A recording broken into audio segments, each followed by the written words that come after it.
Howdy everybody, Frankie Day here. Okay guys, it's Sunday all day. Gray skies and rain coming down, and I shot my day for a sailing event. I'd like to be able to take one of my radio control sailboats or one of my tugboats out for a good sail day, but Mother Nature prevails as April showers brings May's flowers, so it's still raining out here. And yesterday was such a gorgeous day, and I clouded the sky, nice and warm. Beautiful, gorgeous day. And today is just a gloom and doom day for rain, so nothing better to do, just go ahead and start working on my Rearwin Speedster. And that brings us up to the video number 2 of my balsa wood build of the Dumas Rearwin Speedster. Okay guys, taking off from the last video, I went ahead and I got the tail feathers all done, completed, sanded, prepared, ready to be covered. I'm starting on the right wing panel right now, the outer wing panel, and I'll finish up the center panel and also the left wing panel after this video. And let's let it dry and go ahead and sand and prepare for covering as well, and make the wing struts, and all it is assemble and cover as you go along. And like I say, they build fast, folks. So, you know, a model of this caliber, you can build these things in probably about a good week if you take your time. It don't take that long to build these things.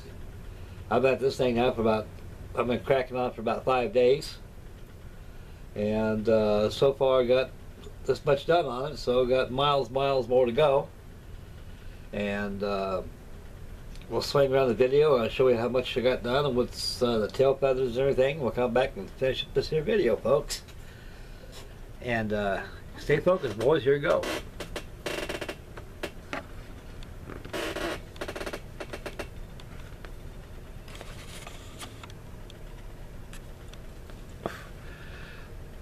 There's the whole fuselage structure with nose plugs installed, folks, on my longerons, on my fuselage assembly.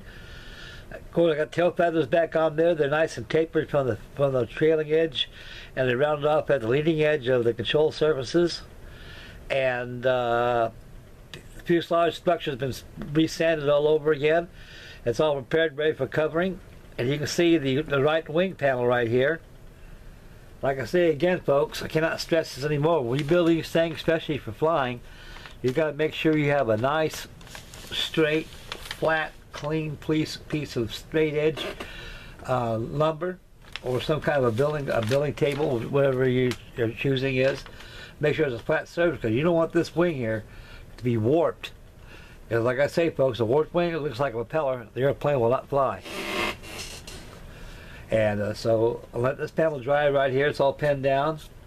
When it's dry, I'll remove it from the wax pan. Incidentally, folks, when you're building these things, a lot of you guys probably built balsa wood before, but the rule of thumb is either use cellophane wrap, or you can use wax paper. I use wax paper, and you lay it directly over your plan. I've seen some builders before take a beautiful set of plans like this and go ahead and build the structure on the plan itself. I was trying to pull the pins off and everything, the fuselage. The plan's all ripped out, and the plan's actually they're ruined. So one good bonus about balsa wood kits, folks, they give you a set of plans, and these plans got templates of all the formers and wing ribs that you need, and parts that are virtually die cutted or laser cut. And so long way going, folks. Save those plans and protect them. Always use wax paper. When this dries here, this right wing panel dries, so I'm going to go ahead and move it. I'm going to move it aside. Start in the center wing panel and work on the left wing panel. And the same goes to that. I'll go ahead and prepare the wing panels and set the dihedral up for about 1 3/4 inches. On free flight aircraft, folks, you got to have dihedral, lots of it, because the more dihedral, the better, and the more stable the airplane is going to fly. And the rudder, incidentally, on the rudder of this thing here, I'll zoom in a little closer, folks.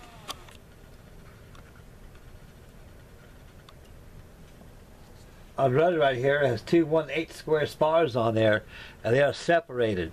So I got to have a movable elevator, a rudder of this thing, to be able to set my trim.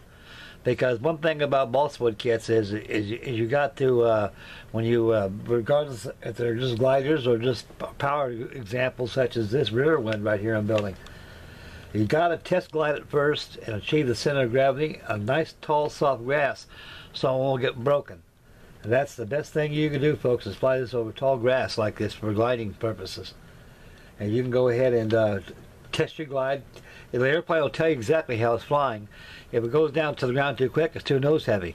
So you got to take off the little nose off there and bring the center of gravity so the airplane actually plummets level.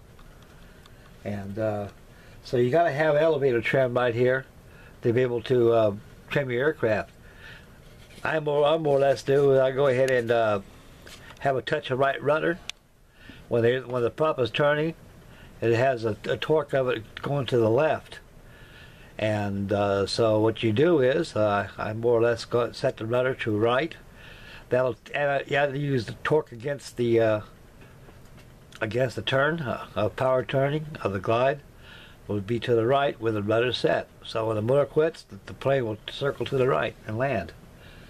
It's got to be well trimmed, folks. So the best way to trim these things is over nice tall soft grass, or it's not going to hurt this thing. And once that's achieved, it'll fly pretty much with power. And they give you one loop of rubber on this thing, so I may add about maybe 2 strands of rubber on this, maybe 4 at the most, because you make sure you don't overpower these things. And you get also the props got to be sized. So actually, these Dumas kits are pretty much up to par when it comes to using propellers and also the rubber they give you. And always get yourself some rubber lube. I got some rubber lube here somewhere, like castor oil and such. Keep that rubber band nice and lubed up. You get more turns out of it, and it'll last longer flights. And so like I say, the more deheater you put in this thing, the better it's going to fly, a lot more stable. You have a thermal like that, it'll stay here forever. It'll be like a floater. Okay, fellas, so next video, I'm going to go ahead and have the whole wing completely done in its entirety, and we'll shoot the last of it with the frame and the wing struts already made. And next videos will follow will be the covering and the finishing. And some good days ahead. I'll have my wife come out there with me and take a video of this thing while we're flying it, so maybe give you guys a good idea how fun these things are to build. So it's good to take a break away from plastic for a while. As soon as I get my Hawker Typhoon in, I'm going to go ahead and I'm going to go ahead and get that buddy build shaking down there, because right now I'm holding off the build so I get the Typhoon. And I got a lot of stuff on my plate I got to finish up. And I don't know why I got started in this, but I got the Balsa wood bug. I'm slowly falling in a pit filled of modeling syndrome, and I need to get out of that. It's a bad habit to get into. You get a lot of unfinished kits laying around, and they get broken eventually. And so I got a lot of stuff I'm finishing up, folks, so that's all I'll be doing right now before I get the group build going. I gotta hop on the Arizona. I promised Gary Breaker that I'll get back on the Arizona, and somehow something out of the project gets in its way, and everything gets on the sideline. That's called modeler syndrome. Okay, folks, we'll sling this video over, and I'll finish it up. Yeah, there he is again.